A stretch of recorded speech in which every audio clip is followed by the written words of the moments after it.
Welcome to our channel, $1,000,000 Made Easy. On this channel, we're going to look at the effect of inflation on your money. I recently saw this from the Federal Reserve, what things would have cost back in 1994 and what they would cost at the end of 2024.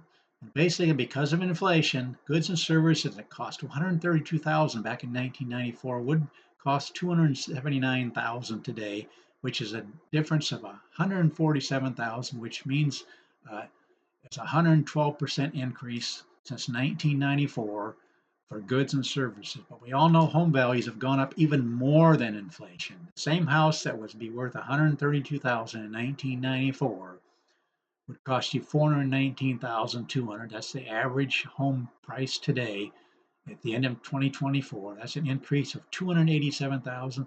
Folks, that's a 218% increase.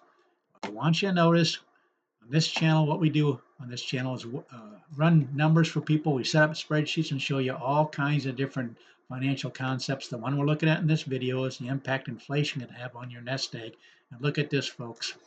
We run the numbers for every single year for the last 100 years. This is the kind of numbers you're going to come up with. There's the 132,000. We ran the numbers projecting ahead, the same kind of returns for the last 100 years. In the worst case scenario, in other words, the lowest number you're going to see in this whole column for every 30-year period, you'd have 1.515 million. The median of this column is 2.866, and there's actually a 30-year stretch where you'd have 6.276.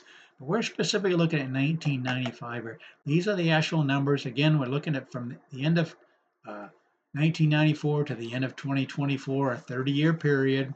These are the numbers showing you right here. 1995 numbers, we had some really good years. Then we had the 3 down years. We had the down 37%. In this case, you'd have 2.959 million after that 30-year period. There it is right there. That's a 2,142% increase as compared to the home value going up 218%. This is not good, but look at the kind of money. You'd have 10 times as much if you would have been able to put this kind of money in the S&P 500, 10 times as much. So that's why the S&P 500 is such a good place to park your money, to not only keep up with inflation, but to crush inflation. You can see 10 times more right here. But some people will say, well, that's just looking at a really good stretch, 30-year stretch. I actually ran it for a 30-year period. That's the worst case scenario, median, and this is the best case scenario. So no matter how you cut it, you're so much better off putting your money in the S&P 500, and you can thoroughly crush inflation if you're in it for longer periods of time. In this case, we're looking at the 30-year period.